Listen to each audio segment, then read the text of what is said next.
Pagi Mr. Tito, perkenalkan nama saya Yovin Intani di kelas 11 IPS. Pada kali ini saya akan menjelaskan mengenai Perang Dunia I, dampaknya bagi bidang ekonomi, sosial, dan juga politik dunia. Perang merupakan aksi fisik atau non-fisik, di mana untuk melakukan dominasi di wilayah yang dipertentangkan. Definisi perang menurut Karl von Clausewitz dan Sun Tzu. Yang pertama, war is nothing but a duel on a larger scale, yaitu menggunakan kekuatan untuk melakukan kehendaknya. Tujuannya tidak lain untuk menghancurkan lawannya agar tidak mampu lagi melakukan perlawanan. Yang kedua ada war is thus an act of force to compel our enemy to do our will. Yang ketiga ada war is an art, not a science, yaitu merupakan perang adalah sebuah seni yang lain yang keberhasilannya banyak bergantung dari intuisi artis pelakunya, yaitu kejeniusan pemimpin militer, dari talenta, kepandaian bekerja di luar aturan. Tidak ada perang yang benar-benar identik satu sama lain, disebabkan oleh sifat, karakteristik, tercapainya keseimbangan antara tiga elemen. Yang pertama itu rakyat, kedua militer, dan juga pemerintah. Sebab terjadinya Perang Dunia I yaitu karena adanya pembunuhan Franz Ferdinand menyebabkan adanya ketegangan politik. Perang Dunia I juga melibatkan negara-negara di luar Eropa seperti Amerika Serikat, Australia, Kanada, dan Selandia Baru. Sebab psikologis. Penyebab perang dapat dilihat dari beberapa pendekatan yang berbeda antara satu dengan yang lainnya, yaitu pendekatan motivasional, pendekatan reinforcement, pendekatan kognitif, dan pendekatan struktur sosial. Teori psikoanalisis Freud 1932 beranggapan bahwa perang terjadi karena adanya dorongan agresif yang destruktif di dalam diri manusia. Menurut Adler beranggapan bahwa dorongan superior yang mendorong seseorang untuk berbuat agresif, destruktif. Pendapat yang sama diajukan juga oleh Rollo May pada tahun 1943. Adanya keinginan manusia untuk mengukuhkan kembali kekuasaan dirinya. Pengukuhan kembali kekuasaan ini bertujuan untuk menegakkan identitas diri dan mengaktualisasi diri. Teori frustasi agresi menurut J. Dolander membuat hipotesis bahwa agresif selalu merupakan konsekuensi dan frustasi dan keberadaan frustasi selama menyebabkan terjadinya tindakan dalam bentuk agresif. Menurut Bandura pada tahun 1973 mengatakan bahwa perbuatan agresi dilakukan orang karena perbuatan tersebut menghasilkan reward. Perang yang dilakukan dengan tujuan kolonialisasi, ekspansi teritorial yang memberikan keuntungan secara ekonomis. Sebab-sebab kultural dan idealis. Perang salib, Katolik Protestan, dan perang Hindu Muslim merupakan contoh-contoh perang disebabkan oleh adanya perbedaan dalam sistem nilai. Perang dilakukan dengan maksud meningkatkan taraf. Sebab-sebab ekonomi. Ada sangat banyak peperangan yang terjadi sebab ekonomi. Yang pertama, perang dimaksudkan untuk meningkatkan tarif hidup masyarakatnya. Yang kedua, perang terjadi karena hambatan-hambatan dalam perdagangan, tarif yang tinggi, pajak impor yang mahal, larangan dan pembatasan ekspor, dan lainnya yang mengakibatkan terhambatnya perdagangan antar bangsa yang akhirnya menimbulkan perang. Yang ketiga, dorongan perang memperoleh keuntungan yang tinggi dari penjualan perlengkapan perang. Yang keempat, perang sangat erat kaitannya dengan kolonialisme dan imperialisme. Sebab-sebab politik.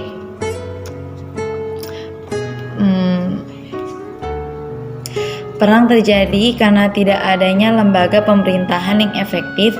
Dengan kata lain, perang timbul karena adanya anarki, yaitu kondisi di mana individu atau kelompok individu mencoba hidup tanpa pemerintahan yang efektif.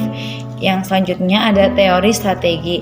Strategi perang adalah penggunaan pertempuran untuk mencapai tujuan perang. Strategi adalah kunci pelaksanaan perang dan dikuasai oleh prinsip-prinsip yang menetapkan agar kekuatan besar melakukan aksi penyerang terhadap kekuatan musuh yang lemah untuk menghasilkan kemenangan. Istilah strategi juga banyak digunakan dalam dunia bisnis, politik, ekonomi, dan olahraga. Tujuan keamanan nasional sebagai dasar proses strategi. Merumuskan strategi raya lebih dikenal dengan istilah kebijakan, mengembangkan strategi militer, merancang strategi koperasi, dan merumuskan strategi medan tempur yang lebih dikenal dengan istilah taktik. Jenis strategi ialah strategi militer, strategi operasi, dan strategi medan tempur atau taktik. Strategi ada darat, laut, dan udara. Teori strategi Clausewitz. Clausewitz yang disusunnya menjadi sebuah buku berjudul On War, suatu sintesa dari pengalaman, penelitian, dan pengembangan. Diawali dengan suatu tesa dan kemudian antitesa dan akhirnya menemukan sintesa. Teori itu penting karena teori berfungsi melakukan analisis dan atau penjelasan secara sistematik yang bertujuan untuk menyusun atau mengatur pengetahuan dan memberikan titik patokan filsafati, kemudian dapat dilakukan penelitian lebih lanjut. Jadi bagi seorang anggota militer pernah berkata teori strategi Sun Tzu. 36 strategi adalah sebuah koleksi sejak Tiongkok yang mengulas taktik kemiliteran. Juga dikenal sebagai 36 taktik. Fakta bahwa 36 strategi yang telah diterjemahkan pada pendidikan militer barat adanya kesamaan dengan strategi yang biasa digunakan dalam perang-perang sebelumnya di barat. Selanjutnya, Perang Dunia I atau Great War adalah perang global yang terpusat di Eropa dan berlangsung sejak tanggal 28 Juli 1914 hingga 11 November 1918. Lebih dari 70 juta tentara, termasuk 6 juta orang Eropa, dimobilisasi dalam salah satu perang terbesar dalam sejarah. Lebih dari 9 juta jiwa prajurit gugur dampak dari perang. Perang Dunia I merupakan salah satu konflik yang menakutkan dan mematikan dalam sejarah dunia. Sebab umum kemajuan industri, negara Eropa sudah mengalami kemajuan industri yang sangat pesat sehingga menimbulkan masalah baru dalam kehidupan masyarakat. Kemajuan industri mengakibatkan terjadinya persaingan ekonomi di antara negara tersebut untuk mendapatkan bahan baku dan daerah pemasaran masing. Politik kolonialisme dan imperialisme. Untuk memenuhi kebutuhan industrinya sebagai tempat pengambilan bahan mentah atau bahan baku, tempat pasar hasil produksi industri, dan tempat penanam modal. Persaingan yang pada awalnya hanya di bidang ekonomi berkembang menjadi persaingan politik. Politik mencari kawan atau persekutuan antar negara. Hal ini menyebabkan negara tersebut memunculnya persekutuan di antara mereka karena setiap negara khawatir akan terjadinya perang secara tiba-tiba. Eropa menjadi dua persekutuan atau blok, yaitu Triple Aliansi yang terbentuk pada 1882. Selanjutnya ada perlombaan senjata. Pada awalnya memang tidak ada perang, namun suasana tetap tegang dan panas. Negara-negara Eropa yang menjadi dua blok saling mencurigai dan khawatir kalau tiba-tiba perang besar. Sedangkan persiapan perang sendiri belum selesai. Akibatnya mereka mengembangkan industri militernya untuk menghasilkan senjata-senjata perang. Sebab khusus peristiwa yang mengawali perang antar negara Eropa pada 1914 adalah peristiwa yang di daerah Balkan. Latar belakang Perang Dunia I. Sebab umum kemajuan industri, negara-negara Eropa seperti Inggris, Jerman, Italia, Prancis, dan Belgia mengalami kemajuan industri yang sangat pesat. Kemajuan industri menimbulkan masalah baru dalam kehidupan masyarakat, baik dalam bidang sosial, ekonomi, politik, dan budaya. Politik kolonialisme dan imperialisme. Masing-masing negara berusaha untuk memperoleh wilayah jajahan yang luas. Politik mencari kawan atau persekutuan antar negara. Keadaan sosial politik yang semakin tegang merupakan salah satu sebab yang mendorong negara-negara yang berkonflik mencari kawan dalam menghadapi lawan. Selanjutnya, perlombaan senjata. Pada mulanya memang tidak ada perang, namun suasana tetap tegang dan panas. Negara-negara Eropa menjadi dua blok, saling mencurigai dan khawatir kalau tiba-tiba perang besar. Berakhirnya Perang Dunia I. Perang Dunia I, blok sekutu sangat ketat terhadap Jerman. Ditambah kekalahan Jerman di front barat, menyebabkan kehidupan rakyat Jerman semakin susah. Kondisi Jerman seperti ini menimbulkan gerakan kaum Spartasis atau komunis yang hendak menggulingkan pemerintahan Jerman, sehingga Jerman menghadapi dua serangan sekaligus, yaitu pihak sekutu dan pemberontakan kaum Spartasis atau komunis. Inilah menyebabkan Jerman kalah pada tahun 1918. Yaitu ada selanjutnya Perjanjian Versailles antara Jerman dengan negara-negara sekutu.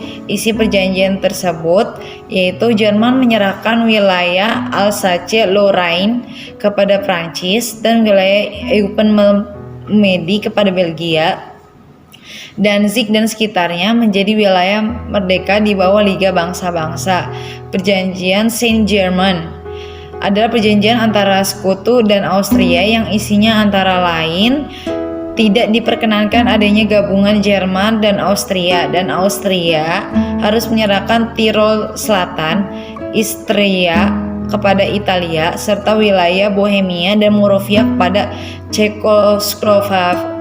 Cekoslowakia. Perjanjian Neuilly adalah perjanjian antara sekutu dengan Bulgaria yang isinya perjanjian untuk menyerahkan daerah pantai Aegea kepada Yunani. Selanjutnya ada perjanjian Trianon, yaitu perjanjian antara sekutu dengan Hongaria yang berisi antara lain daerah Hongaria diperkecil dan keluarga Habsburg tidak boleh menjadi raja di Hongaria.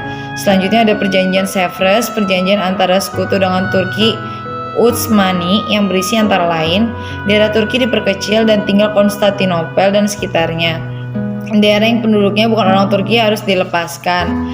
Perjanjian Sevres ini bagi orang Turki sebuah penghinaan, maka timbullah pemberontakan kaum nasionalis. Pengaruh Perang Dunia I. Tercatat ada sekitar 8 juta orang meninggal dunia, 21 juta orang mengalami luka-luka. Selain itu, di bidang ekonomi, Perang Dunia I membuat negara-negara yang terlibat mengalami kebangkrutan. Krisis ekonomi di tahun 1929 yang dikenal dengan nama krisis Malaysia. Selanjutnya ada pengaruh di bidang sosial. Perang Dunia I di bidang sosial adalah kemiskinan dan kesengsaraan. Negara-negara berusaha memenuhi kebutuhan perlengkapan sehingga mendorong produktivitas industri yang semakin besar. Pengaruh di bidang ekonomi. Egoisme ekonomi mendominasi dalam usaha Perang Dunia I berkecamuk. Menetapkan perjanjian perdamaian setelah perang, di mana negara yang menang perang saling berebut dalam menuntut ganti rugi. Di Eropa, negara-negara yang terlibat perang mengalami berebut dan menuntut kerusakan dalam bidang ekonomi, industri, pertanian, pertambangan, dan lain-lain. Demikianlah video ini telah dibuat. Sekian dari saya, terima kasih. Maaf bila ada kata-kata yang salah.